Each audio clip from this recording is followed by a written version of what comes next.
1,5 года назад у меня начинают выходить на постоянной основе ролики по Евангелиону. Это были настоящие фанфики, реализованные в жизнь. Я сам писал сценарий, сам монтировал, все делал сам. У меня заходит первый, второй, третий ролик. Я понимаю, что это отличный способ подняться вверх по медийке. И мой канал превращается в контейнер видео по Евангелиону. Почти каждый день на протяжении более полугода я выкладываю видео по Евангелиону. А осенью 22 года я устраиваюсь на работу. Из-за работы у меня остается меньше времени для роликов, и примерно в тот же период я решаю отказаться от Евангелиона, начав делать 3D-анимации. Но мне это быстро надоедает, и примерно в январе 23 года я бросаю эту затею, снова возвращаясь к Евангелиону. Конечно, как это бывает часто, после большого перерыва ролики на одну и ту же тему больше не набирают такие колоссальные просмотры, как раньше. У меня точно такая же ситуация и случилась. Ролики перестали набирать вообще. Примерно в тот же период, это было начало весны 23 года, я начинаю изучать музыку. У меня выходит 4 песни, они были короткие, своеобразные, странные, но мне это нравится. И я понимаю, что это путь, по которому я хочу двигаться дальше. Поэтому спустя пару месяцев после начала изучения музыки, это уже было лето 23 года, я снова бросаю Евангелион, и именно летом у меня обостряется депрессия.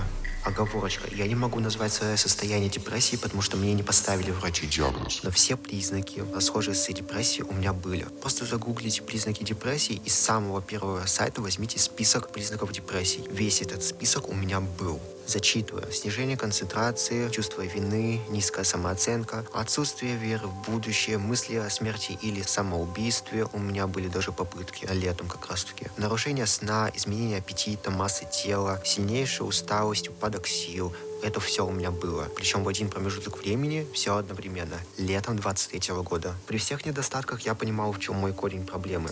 YouTube. Как раз таки летом у меня начались очень сильные отписки, у меня отключили монетизацию на канале, короче, все по пизде пошло. И вот же дилемма, как мне выбраться из депрессии, если ролики по Евангелиону я не хочу делать, а никакие другие видео у меня ничего не набирают? Ответ. Нужно сжать яйца в кулак и двигаться дальше. При всем своем подавленном состоянии я понимал, что будущее это зависит от меня. Поэтому, как бы это глупо не звучало, я просто засунул свои хотелки в задницу. Понимание того, что у меня больше нет подавленного состояния, когда я не могу банально прибраться в комнате, возникло, как бы это иронично не звучало, когда я решил внезапно убрать мусор. Не знаю, как это описать, но когда ты убираешься, то ты как бы стираешь со себя огромный жирный слой грязи, который накопился за несколько месяцев. Со мной так и произошло. Я понял, что мне нужно просто двигаться дальше во время уборки. Так что да, уборка помогла мне справиться с депрессией. Но вы спросите: Андрей, а куда делись ролики?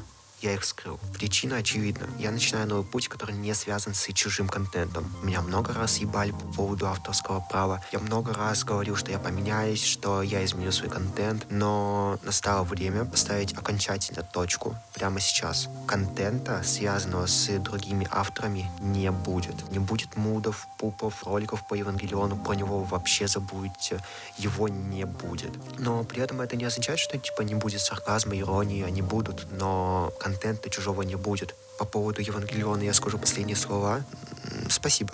Просто спасибо за то, что вы подписывались, оценивали, смотрели. Я познакомился с многими людьми. Они просто все, пиздатые. И все. Я зашел в фандом Евы, насрал там, меня обосрали, наблевал там, меня обливали и ушел. За это я хочу реально извиниться. За то, что я вошел так резко и так резко вышел. За то, что я просто, испортил фандом. Я извиняюсь перед своими родными людьми, которых я настолько сильно заебал за эти года своими проблемами, жалобами. Чисто простите. Я извиняюсь перед своей аудиторией за то, что я был таким вот челом, который метается из стороны в сторону, не понимает, что делать хочет он. Правда, я приношу свои извинения, свои искренние извинения. Это не просто слова для галочки. Это реально я понял, в чем я был неправ. И я так больше не поступлю в своей жизни. Что дальше?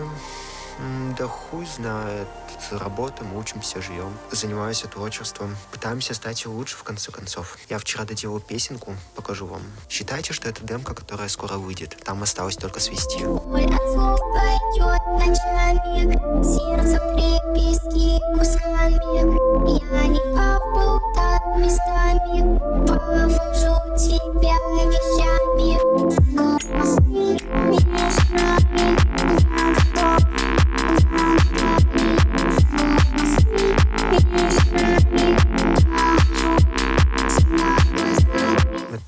конечно, не идеально, но намного лучше, чем было весной. И намного лучше, чем песня «Я режусь», согласитесь. Мне нужно много о чем подумать, прежде всего, что выпускать, что делать, потому что не выпускать я не могу. У меня прям душа болит, когда у меня простой какой-то идет. У меня душа болит, когда ничего не набирает просмотры. У меня в отражении плакат с Геншином, прикиньте, круть. В конце скажу только одно. Если вы все-таки хотите посмотреть мои ролики старые, то они есть все, абсолютно все ролики в телеге. В моем телеграм-канале есть ссылка на архив со всеми моими роликами, их более 1000 там. Делайте с этими роликами все, что хотите. Тогда был старый Андрей, а сейчас он новый. Блять, ну с этими усами я реально как сом какой-то.